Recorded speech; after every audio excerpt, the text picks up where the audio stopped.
So for today's episode, I have invited my lovely cousin Ibtihaaj Koleoso, or Ibti for short. Ibti is currently doing a placement year in material science engineering, and that's part of her natural science degree that she's studying at the University of Loughborough. I invited Ibti to be a guest on the podcast because we've had a relatively similar experience, having similar upbringings and similar interests, and we also both studied STEM degrees. So, Ibti, if you'd like to introduce yourself and tell us a bit about what you do, and yeah. Yeah. So, as Awemamina mentioned, I'm Ibti. I'm Nigerian, which you can probably deduce considering the fact that we are cousins. I'm currently on a placement year in Gloucester as part of my natural sciences degree. So that's essentially a degree where I'm studying multiple sciences. Crazy. I'm specializing in chemistry and materials. So my placement, I'm working at a composites manufacturing company. So that's sort of more focused on the materials aspect. In terms of who I am and what I do, I wear many hats. I do lots of things, but sort of in my spare time, I enjoy writing and reading poetry. I play D&D with my friends, and now and again, when I have the time, I go down to the local roller skating rink and just take a few turns going around. Yeah, I'd say that's me. See, when I said that we have similar interests, I didn't even remember that like you do poetry as well. That sounds so bad as your cousin, but honestly, that and then also the roller skating surprised me. That's a new one. I swear, like between the two of us, it's new hobbies every day. Yeah, a little bit. The roller skating is fairly new. I used to do it a lot when I was younger. There was like one summer where mum got like a discount on at the local roller skating rink. So my brother and I were there like every other day skating. And there's one locally, so I'm trying to pick it back up a little bit. That's cool. So to start us off with a little icebreaker, what does your name mean? I mean, I already know, but for the sake of our audience, if you could please tell us what your name means. Of course. So my name is Ibtihaaj, Ibtihaaj, and it means joy. It's a Muslim name. And my second icebreaker question before we dive into our topic for today is, what color do you feel like today and why? That is a good question.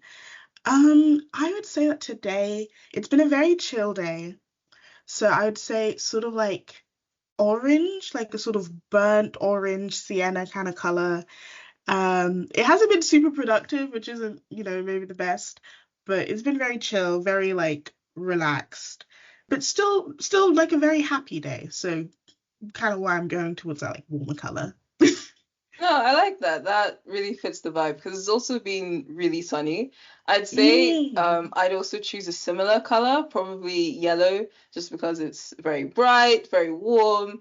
And I've also had a similarly not the most productive day, but you just gotta chill sometimes. It's important to take some time to relax. Indeed. The topic for today is navigating higher education and professional placements as a Black Muslim woman in predominantly white male fields. And so, Ibti, what made you choose studying natural science at university? Wow, okay. So super casual topic, super like not big at all. This is a profound question. I'm gonna ask you, all of life's biggest questions today. That's actually why I brought you on.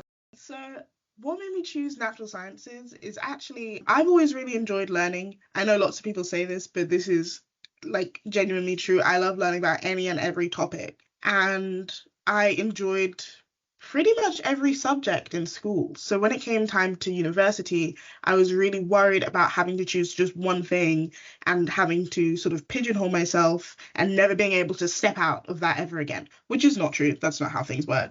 But I was worried about it. So I ended up going with natural sciences because it allows me to specialize in multiple sciences. It's got a very interdisciplinary focus. I'm learning alongside physicists, mathematicians, biologists, all this sort of thing. learning how to communicate to people within sciences and also audiences outside of science. And it's just, yeah, it's got more of a focus on working across sectors and disciplines. That's why I chose natural sciences. Another sort of aspect to it was that I do still have an interest in the humanities. Writing and essays and reading will always have my heart, but it felt, frankly, a little bit easier to do a STEM degree and then if I wanted to later on transition into humanities, than to do a humanities degree and try and move into STEM. The sort of activation energy to be in the STEM world is a little bit higher, I would say, than humanities sometimes, which is a shame. No, I agree. Like, especially in terms of sort of prerequisites in general, there's often more of a demand to have specific degrees or qualifications. Obviously, like, this is quite general, but Yeah, like for the most part, to get into STEM fields, you need to have that kind of academic background in the yeah, subject before you can go into the industry. Whereas in some of the humanities fields, that same level of prerequisites is not yeah. there. But it's interesting because I had a similar sentiment before starting uni Mm. in terms of I felt like, okay, if I want to transition into the humanities side of things later on, it would be easier to do that from basically it would be easier to go STEM to humanities rather than vice versa.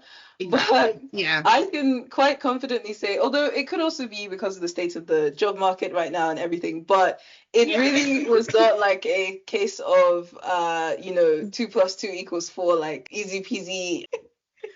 Anyway, you get the idea. Like, I get the idea. I thought it was going to be a relatively, cakewalk. I think that was actually the Mm. thing I was thinking along the sides of. So what should we just throw words around in English? But anyway. Yeah, but it was definitely not that. And Mm. so I've come to the conclusion that in order to make it in any degree, in anything in life, it's hard. So just choose your heart. That This that's is the true. that's the end of the day. No, that's the end of the story at the end of the day. Mm. Thank you. At the end of the day, it's night. But yeah, no, I will say, like, I know there's lots of things like, oh, this degree is easy, this degree is hard. Every degree is hard. There's a level Hmm. of difficulty in every degree. Are there some that are probably harder than others? Yeah, probably. I'd say probably like Like medicine. medicine is probably harder than like, I don't know. Actually, no, medicine's probably harder than what I'm doing right now. So Hmm. there's definitely that. But every degree is hard. There's no easy degree unless you are just super naturally talented and gifted and know everything already, which is unlikely. Kind of on that note, can you take us back to like the first moment when you moved away from home and you were just starting uni? Like, what surprised you or challenged you the most in those kind of first few weeks, semester? So, first moving to uni, frankly, it wasn't as hard as I thought it was going to be. Potentially because the summer before I had spent 2 months working in the States away from family and all my friends who were all like going on holiday and stuff, and I was working as a camp counselor. So I felt like I'd already done the hard thing of like I was literally like 7 hours away from everyone. That's Millions true. In a different time zone as well. literally in a Like, different time zone, like coordinating phone calls to like talk to my parents and stuff. oh, Because it was a summer camp counselor, we were literally like in the middle of the woods, so very little signal, very no. little Wi-Fi. So I felt like I'd already done the hard mode version of moving away from home, even though that was Mm. only for 2 months and uni's for like a longer time. So then moving to uni and starting, it was pretty easy. It was just like, hey, at least it's only like a couple hours on the train to go home this time. But yeah, I'd say in terms of what kind of challenged me the most, making sure that like I stayed on top of my schoolwork and my sort of activities, which frankly I didn't do a lot of extracurricular in first year. Like at the time I thought I was going for it, but looking back on it, I was not doing that much. Um, but yeah, just like yeah, I'd say probably the main challenge was because I was suddenly, well, not suddenly, but sort of again in control of how I spend my time, what I do, where I go, managing that and, making sure that, you spend enough time studying as well as partying. But yeah. It's funny because in first year, like when I tell you my experience was almost the opposite. Like first year me was doing the absolute most. Like Well, you still anytime, are doing the absolute most. see, that's honestly been the recurring theme of my life because I've been catching up with some of my uni friends recently, and when we're sort of exchanging stories, like, oh, how's it been since graduation? What have you been up to? And then when I'm filling them in, they're just like, Mumina, like, you've been like this since day one. Literally, what stuff are you made of? Like, why am I seeing you here? Why am I seeing you there? Like, and I can't help it at this point. I think it's just in my nature because I was rationalizing it to myself earlier today. I was like, I feel like I have two modes. It's either bored or stressed. I don't like being bored. So I put more things onto my plate so that, I'm no longer bored. But then I end up being stressed. Oh my god. But in a way, I would rather be, a little bit stressed than bored. Oh my god. I mean, in today's day and age, boredom barely exists. You've got like a freaking dopamine brick constantly in the shape of your phone. True. But it's not like, I don't know, it's not healthy. Like, even though I could easily just be like, okay, I'm bored, let me pick up my phone. Trust me, I've been there in the sense that, screen time through the roof. But it's pros and cons. Like, yes, you're engaged and stuff, especially like with social media. But then, all of the sort of after effects and fallout of, comparing yourself to everybody. And even just my eyes. Like, there have been times the eye strain. Like, between. Girl, why do you think I'm wearing glasses right now? Too much, literally. I know it's like the old wives say, like, oh, too much TV will make your eyes go square. It literally turned my eyes square. I have glasses because I spent too much time squinting at the family computer. Remember those? Yeah. The family PC, family computer, and reading in the dark. Reading in the dark after my parents told me to go to bed, like opening in the crack of light coming from under my door, reading, and that's why I wear glasses. Oh my goodness. Well, this is a cautionary tale, folks. Yeah. Hey, this is you. Hey, kids, drink your milk, eat your vegetables. Don't get too close to the TV. If we can just steer ourselves back onto the main course. I'm sorry, yeah. Oh no, it's true. I love little ad libs and like our verbal versions of side quests.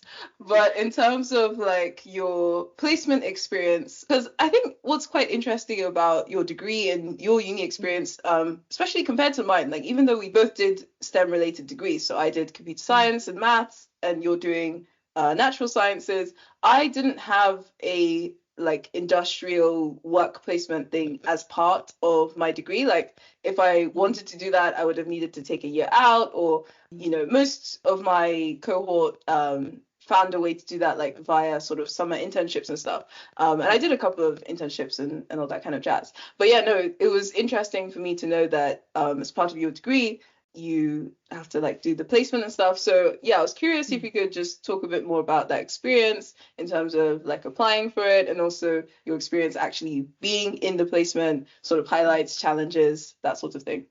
Yeah, of course. So actually, placement years are optional as part of my degree, but that's partly what drew me to my university, is that they offer placement years. They also offer integrated masters. But just in general, Loughborough is pretty good about they have like really strong ties with a lot of companies and things in industry across a bunch of different sectors. So that is part of what drew me to the university and this degree, is the option for a placement, because I have a few family members, few family friends who've done placement years, and basically pretty much everyone in my life has told me, hey, doing a placement will be very beneficial for you, especially in the current job market. when it feels like every employer wants you to have experience in the thing you're currently trying to get experience in, can be pretty tough. So I think getting a placement was kind of always a priority. Well, it was always something I wanted to do. In terms of applying for it, I won't lie, during second year, I was slacking. I was not putting in the work that I should have. I was part of a mentorship program that my uni offers. And my mentor, who was a year older than me, he was doing chem, no, not actually, no, he was a year above me, but he was a couple years older than me because he was doing chem eng, and he had also done a placement. So the whole time he was telling me, Ibti, you gotta get these applications in. And I was like, yeah, sure, ha ha ha. And I wasn't. And then summer came and I did not have a placement yet. Dun, And dun, that's when I dun. started, dun, dun, dun, indeed. And that's when I started to sweat. I was like, oh my God. So I was freaking out, whatever. Finally, like, spoke to my parents and the people around me and came with a plan where it was like, okay, either I'm going to knuckle down, continue applying for placements, and hopefully get one. If I don't, I plan to take a year out and do some shorter internships, maybe get some like shorter qualifications and courses and things. But either way, I wanted to take a year out and get some experience, essentially. Luckily, I did get my placement. I think I applied for the one that I'm currently on in maybe July. So it was really late in the game. Better late than never. Better late than never. Exactly. And I think probably the craziest part about my whole application process is earlier on, I had been offered a placement. I'd gone through the application, I did the interviews. There was like the first like preliminary interview, then the second one was with all the applicants. It was like an online. They were asking us like situational awareness questions, all this stuff, and I got offered the placement and I turned it down because for a few reasons.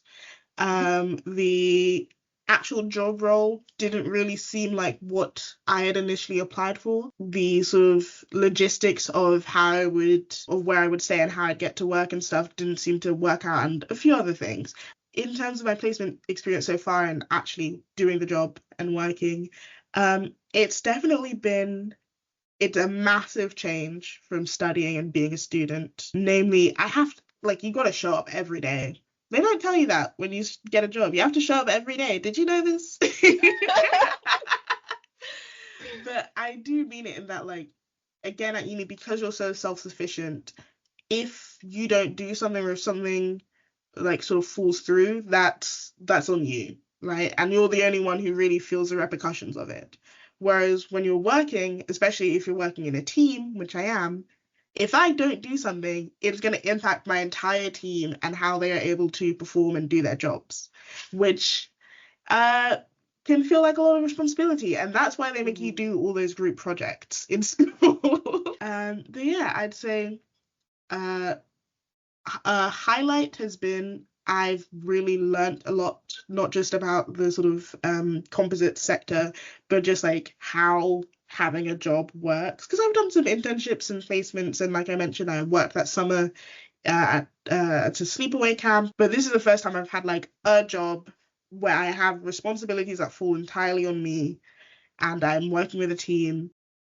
And some of the challenges, I'd say, kind of the other side of that coin is that now I have responsibilities and deadlines and quotas and things that I need to meet. Being both Black and Muslim, there's sort of two aspects to it. One, I'm not a particularly orthodox Muslim. I don't wear a hijab. So a lot of people don't really know that I'm Muslim unless I explicitly tell them. I don't think any of my co-workers know, just because I haven't really mentioned it and it's not been brought up in conversation. So most people don't know that I'm Muslim. And also because I'm Black, a lot of the time people won't assume that. They typically assume Christian or something else. So that does mean that just in general, people assume there's no Muslims in the room and then do not make accommodations for that. Yeah. Yeah. It's gotten better in the past few years. For example, at uni, I was part of a jiu-jitsu club, and 1 year the grading exam, which is a very like intense, hardcore, physical, like it's hours of exercise and things. The grading exam was during Ramadan, and the association put out an announcement saying that if you are fasting during grading, to let your club leader know, and they will let the examiners know, and it will be taken into consideration during your examination.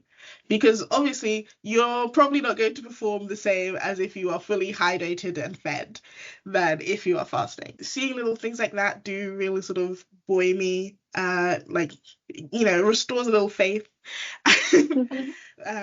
But yeah, I'd say that's definitely one way that has sort of shaped my experience. In regards to being Black, that is something that everybody knows when they see me. I don't know if you could tell, but it is easier to sort of see that representation when it's there, but it's very easy to see it when it's not.